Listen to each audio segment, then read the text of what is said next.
Welcome to Merchman Seeds Cup of Joe. On this episode, hear about recent weather events such as hail that have defoliated crops and what you can do to recover. Ben summarizes Ken Ferrie's article from Farm Journal. Be sure to check it out in the description. We address herbicide damage and share photos in this episode. The latest WASDE report has been released. Be sure to check it out. Hi, and welcome to this week's episode of Merchman Seeds Cup of Joe. Today we have Lynn Williams, Area Sales Manager and Agronomist with us. And we have Turk Reginator, General Sales Manager. And we're going to talk about some of the events that happened this week. We're going to start off with Lynn. Yeah, we had reports of hail in my territory out toward the west, looking at some pretty serious defoliation on the plants.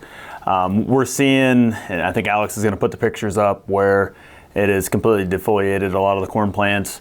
It has snapped the stem on the soybeans. Iowa State has a pretty good website out there that talks about percent defoliation and what you can kind of look at. So if you're in those affected areas, definitely take a look at that.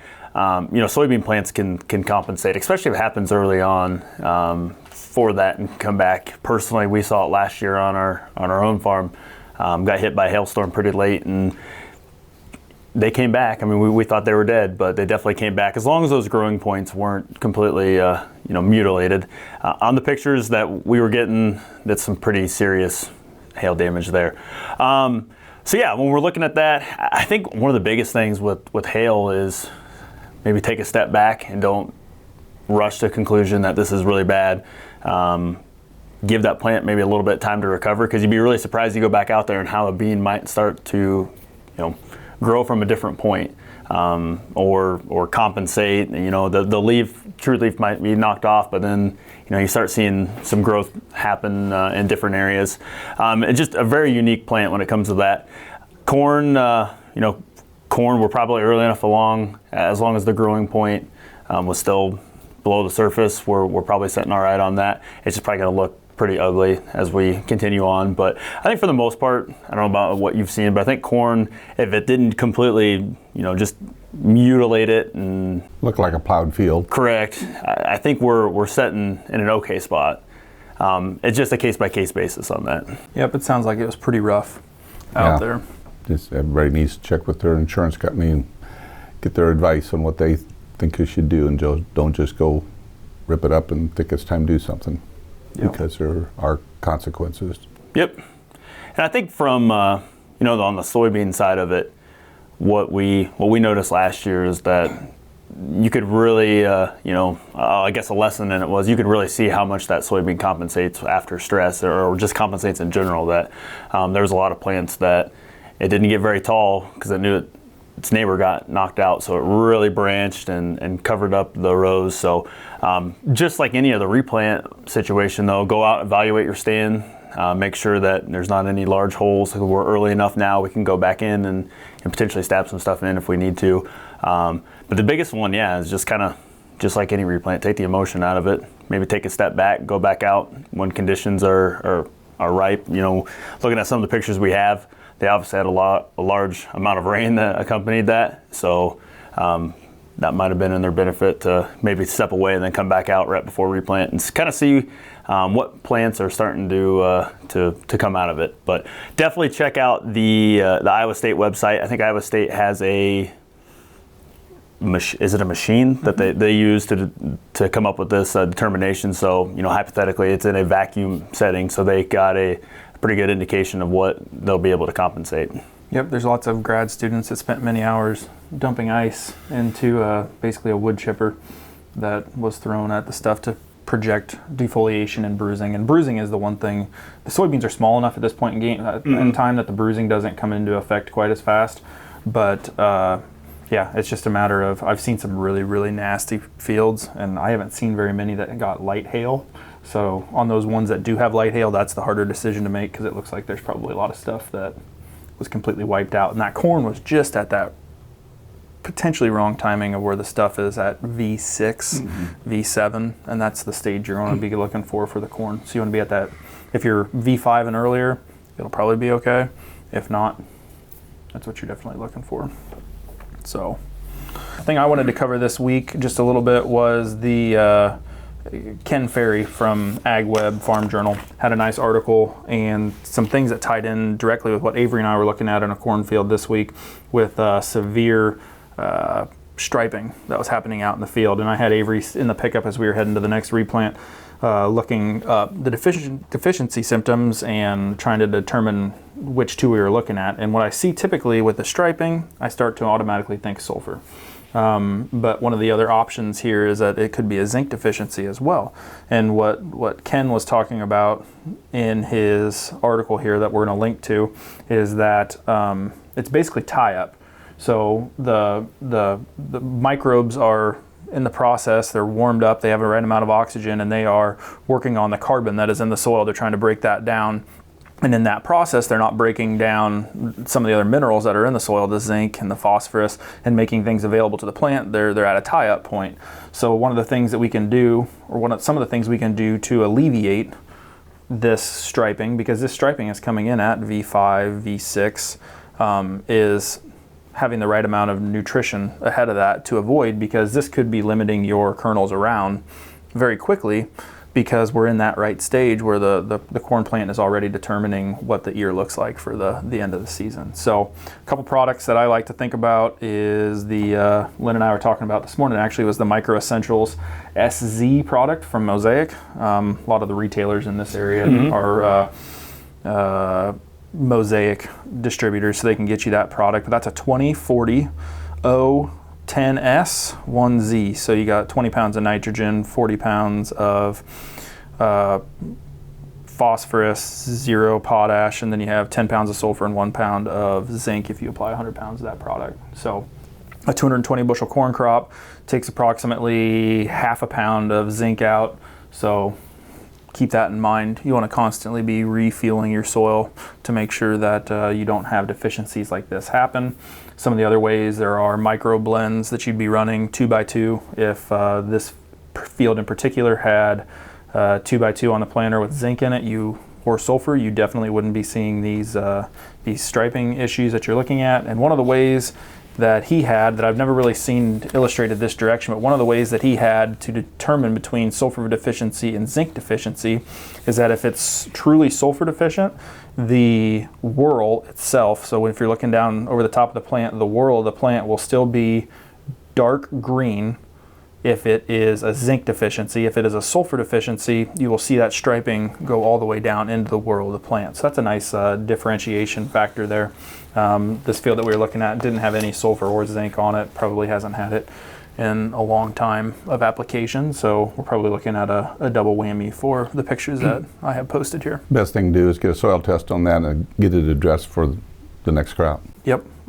So a lot of what's going to happen in the next 2 weeks is as that corn puts more leaves on, you're going to see the striping stay in the bottom of the canopy. The roots will meander towards the nutrition that it needs to make those deficiency symptoms go away. But you are correct. You want to correct this stuff ahead of time, because I think that there's probably a yield limiting factor. Mm-hmm.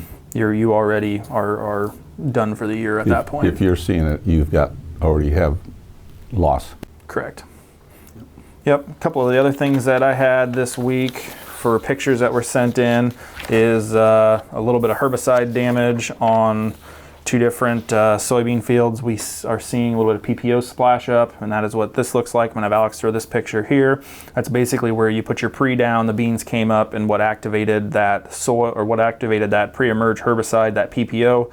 Hard rain droplets bounce back up to the first true leaves, and you see a little bit of burning that direction.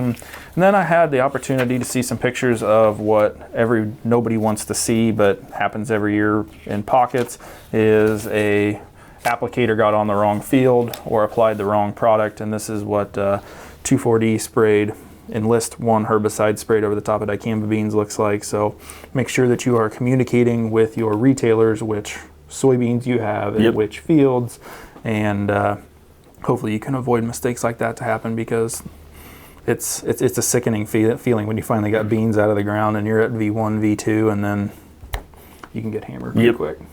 Speaking of dicamba, we're running out of time real quickly for dicamba applications in a lot of areas, and then with the temperatures coming up next week, it will be off-label. Yep, because it'll cut your last spraying window off because we were going to be in the mid to upper 90s, and Iowa's cutoff date is June 20th. I don't know. Check your local Illinois listings. 15th. Yep. So it basically kicked the last week of that spraying application right out. So Yep. be paying attention to your local area and the labels that are required for that. So anything else? What do you got this week? The WASDE report was out this week, and again, it was really no surprises. The market kind of didn't really react to it.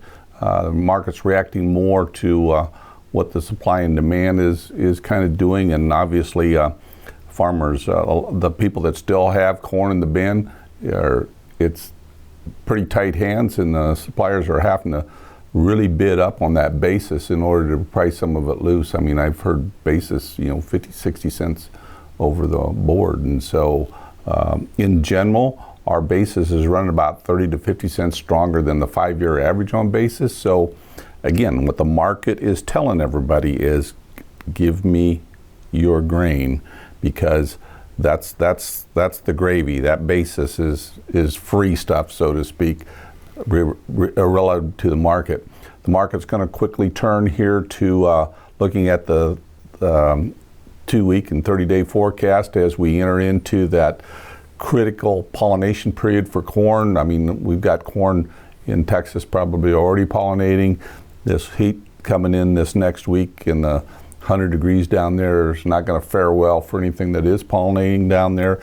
But we're going to quickly move north here with that pollination period over the next 2 to 3 weeks, and that forecast is going to be critical, and that's what the trade's going to be watching, and that's going to move the market more than anything else that's going on right now, is that forecast.